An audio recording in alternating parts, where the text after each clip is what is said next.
Esse é o óleo da maconha. Tem a capacidade de tratar convulsões em crianças pequenas e bebês.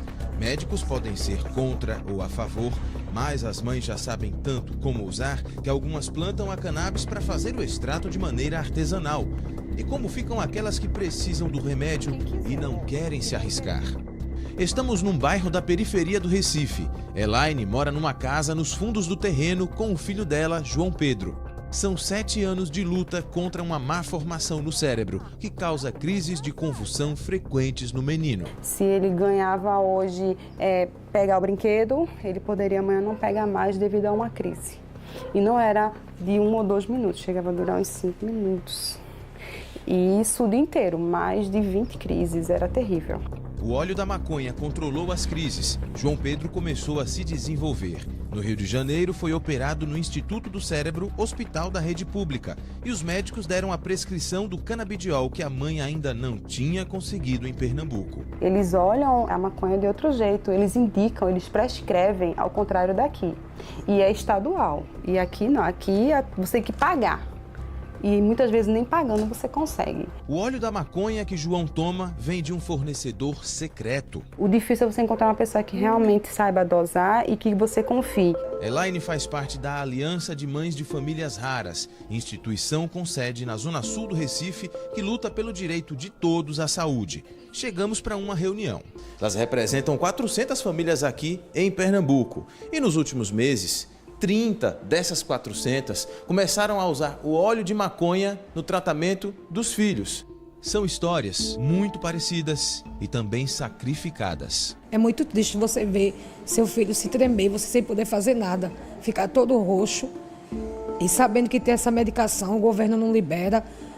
Os neuros não querem passar a receita, é muito difícil. A maconha ela é natural. Nós já sabemos fazer as extrações, a gente já tem respaldo para isso. O que é que a gente precisa? A gente precisa da legalização. A gente precisa que eles enxerguem que é como se fosse é como uma planta, é uma planta. E aí a gente cabe ao usuário querer ou não usar, que somos nós, as mães. Mas essa neurologista alerta. Há casos em que nem o canabidiol consegue controlar as crises convulsivas. Eu vejo o CBD como outras drogas, em que tem pacientes que respondem muito bem, tem pacientes que respondem parcialmente e tem pacientes que não respondem. E eu já tive pacientes que pioraram depois que colocaram o CBD. Além da resistência dos médicos, há uma outra dificuldade: conseguir essas gotinhas. Muitos querem ganhar em cima da gente, porque vê o nosso desespero, né, e diz, não, eu tenho um óleo bom, eu tenho um remédio bom. E quando a gente compra que faz o uso, não é. Tem coisas que você não pode me falar? Sim.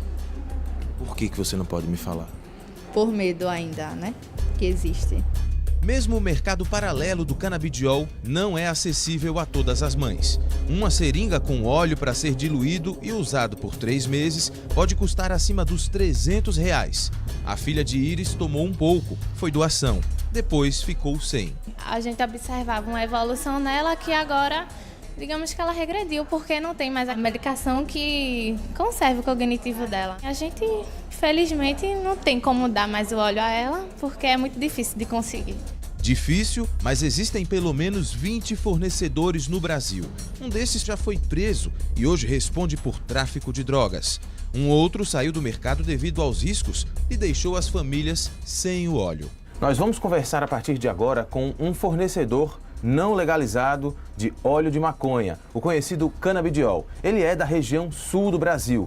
Durante uma semana, negociamos essa entrevista e agora, finalmente, vamos saber como funciona toda essa rede de contatos aqui no Brasil. Ele explicou que no início produziu óleo para ajudar um amigo a se tratar de câncer na tireoide. E assim foi se formando uma rede natural, né? Da pessoa que tinha o benefício da medicação, passar para outra, e passar para outra, e passar para um outro do outro estado, e de repente formou uma rede de bem-estar, né? Onde pessoas com muitas doenças diferentes vieram atrás do benefício da cannabis e 95% delas foram beneficiadas pelos efeitos benéficos da cannabis no sistema delas.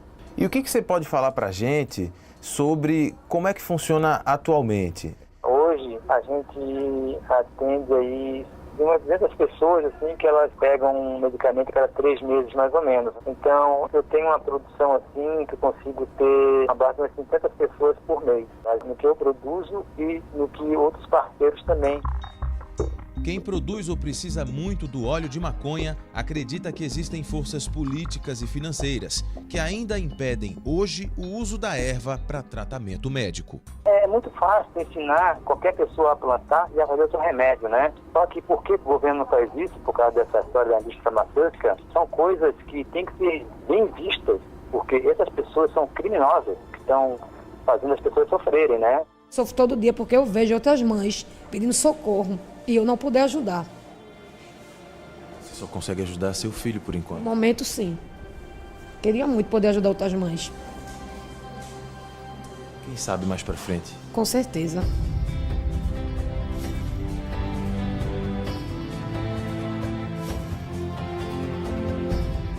Na próxima reportagem, o único canabidiol 100% legalizado no Brasil. Vamos até o estado da Paraíba conhecer a associação Abrace, que atende a 600 famílias.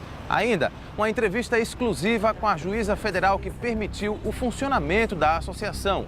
E em Brasília, o que diz a Anvisa sobre quando a maconha medicinal vai finalmente ser regulamentada no Brasil. É na série Canabidiol Tratando com a Maconha. Não perca!